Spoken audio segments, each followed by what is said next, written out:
यीशु का खून एक मोहर भी है।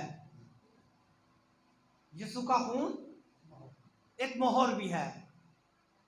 जो मसीह में आ जाता है, यीशु का खून उसके लिए निशान बन जाता है।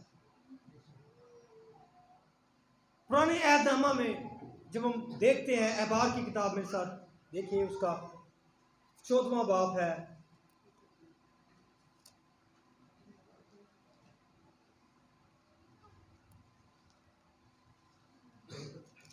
और उसकी 14वीं आयत।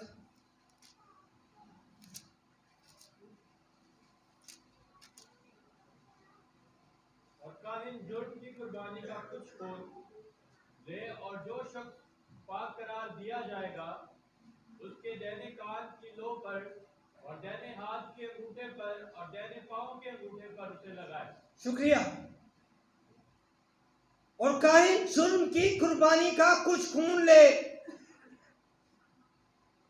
और जो शख्स पाक करार दिया जाएगा उसके दाहिने कान की लो पर और दाहिने हाथ के अंगूठे पर और दाहिने पांव के अंगूठे पर उसे लगाए। ये निशान कि अब जब इसने जुर्म की कुर्बानी दे दी है, वो बर्रा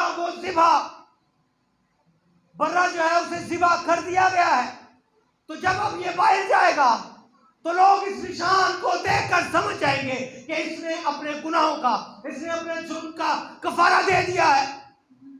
लेकिन जो ही हम नए अहदनामा में आते हैं, हमें बताया गया है कि हमारा कफारा किसने दिया है? यीशु मसीह नासरी ने दिया है। हमें वो शायद निशान नजर नहीं आते, वो मार्क, वो मोहर नजर नहीं आती, लेकिन कोई है जिन्हें वो नजर आती है।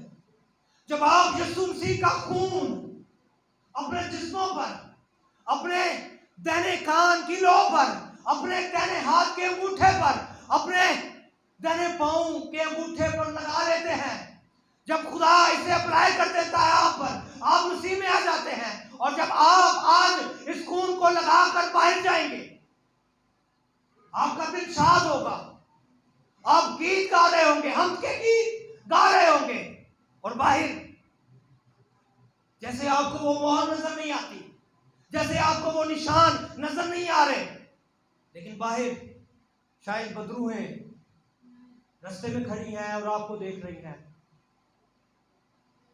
उनमें से शायद एक बड़ा, एक सीनियर और 2 जूनियर, शायद उनमें से एक उस्ताद है और 2 शागिर्द हैं, और वो अलग अलग चौकों में आपका इंतजार कर रहे हैं कि जैसे ही ये लोग आए हम इन पर हमलावर हो जाए। लेकिन जो शख्स यीशु के खून की मोहर लिए हुए जा रहा है, उसका दिल शाद है, वो गीत गाते हुए जा रहा है, और जो बड़ी बदरू है वो दूसरी छोटी बदरुओं को प्रीच कर रही होगी, कलाम सुना रही होगी, किसके बारे में? यीशु के खून के बारे में। और क्या कलाम सुना रही होंगी उनको? ओ वो बहन जा रही है, देखो उसको, वो भाई जा रहा है, उसे देखो, वो औरत जा रही है, वो बेटा जा रहा है, वो बेटी जा रही है, और देखो उसके दाहिने हाथ के अंगूठे पर खून लगा हुआ है, उसके दाहिने कान की लो पर खून लगा हुआ है, उसके दाहिने पांव के अंगूठे पर खून लगा हुआ है। और मैं तुमसे ये कहती हूं, जिस शख्स पर, जिस भाई पर, जिस बेटे पर, जिस बच्चे पर यह खून लगा हुआ है, उसको मत छूना, उसे मत टच करना, क्योंकि जैसे ही तुमने इनको टच किया तो आसमान से 12 तुमन फरिश्ते तुम पर आन गिरेंगे और तुम्हारा नामो निशान मिटा दिया जाएगा। हालेलुया।